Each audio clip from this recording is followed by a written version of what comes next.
You didn't leave loudly. You left quietly. 1 year, you just stopped going back. No announcement, no dramatic confrontation, just a slow realization that every return felt heavier than the last. And now, you sit in other people's homes during the holidays, smiling politely when someone asks where your family is. You give the shorter answer, because the real one would take too long to explain. And somehow, you still wonder if choosing peace was the same thing as giving up. Some people don't explode out of family relationships. They fade out of them, gradually, carefully, almost invisibly. They're usually the dependable one, the accommodating one, the one who learned early how to keep the temperature in the room steady. So they keep showing up, they attend the dinners, they sit through the conversations that feel strangely lonely. They laugh at jokes that land a little too sharply. They accept comments that sound helpful but never feel kind. Nothing looks obviously wrong from the outside. No screaming matches, no slam doors. Just a quiet, persistent feeling of being misplaced. Like you're present, but not fully seen. Included, but not fully known. So, you try harder.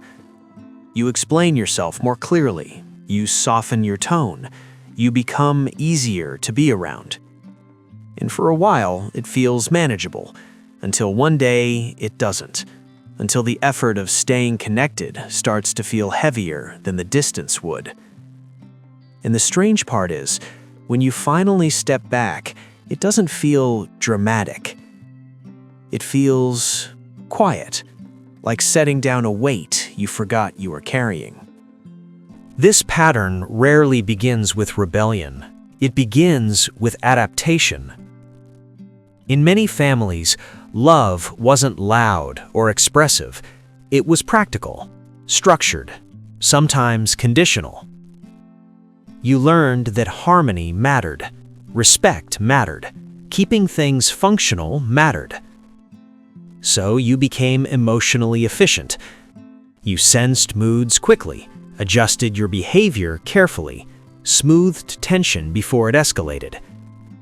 Not because you were pretending, but because being attuned kept things stable, and stability meant safety. Maybe feelings weren't discussed much. Maybe vulnerability made others uncomfortable. Maybe achievement spoke louder than emotion. So you translated your needs into quieter forms. You became low maintenance, self-contained, independent earlier than expected. These weren't flaws, they were intelligent adjustments.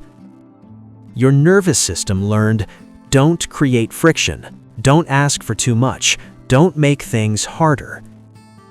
And over time, being easy to be around became part of your identity, even when it meant being slightly absent from your own experience. Self-containment looks strong from the outside, but inside it can feel isolating. Because when you're used to handling things alone, receiving care can feel unfamiliar, even uncomfortable. You minimize your struggles. You tell yourself it's not a big deal.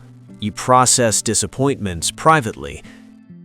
And when relationships feel draining, you assume endurance is the mature response. So you endure, longer than most people realize. But endurance has a quiet cost. Emotional fatigue that doesn't fully go away. Conversations that leave you feeling smaller. A subtle loneliness that appears even in crowded rooms.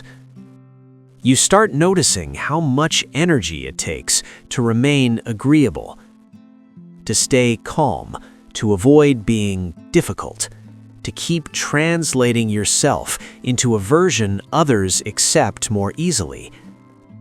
And eventually, something shifts. You don't want more conflict, you just want less pretending. Less performance, less emotional editing, not because you stopped caring, but because you're tired of disappearing in places that are supposed to feel familiar. And when distance finally happens, the grief is confusing. You don't just miss people, you miss the version of connection you hoped was possible. It's easy to mistake distance for coldness, but distance is often clarity. You didn't walk away because you felt nothing. You walked away because you felt too much for too long without real change. This isn't indifference, it's emotional accuracy. You're not rejecting family, you're recognizing your limits. You're not dramatic, you're honest about what hurts. You're not selfish, you're acknowledging that love cannot survive where you must shrink to maintain it. Some people stay and slowly lose themselves. Others step back and grieve what could have been. Neither path is painless, but choosing space doesn't mean you failed. It can mean you finally stopped negotiating with your own well-being. You're not heartless, you're protective of what's left. You're not disloyal, you're redefining what healthy connection means for you. And sometimes, relief feels unfamiliar because you've lived so long in emotional noise that quiet feels undeserved. But quiet isn't emptiness, it's what safety sounds like when tension is no longer constant. Walking away doesn't erase love. It simply acknowledges when love has nowhere safe to land. If this felt familiar, you're not alone. Some distances aren't about escape, they're about finally coming home to yourself.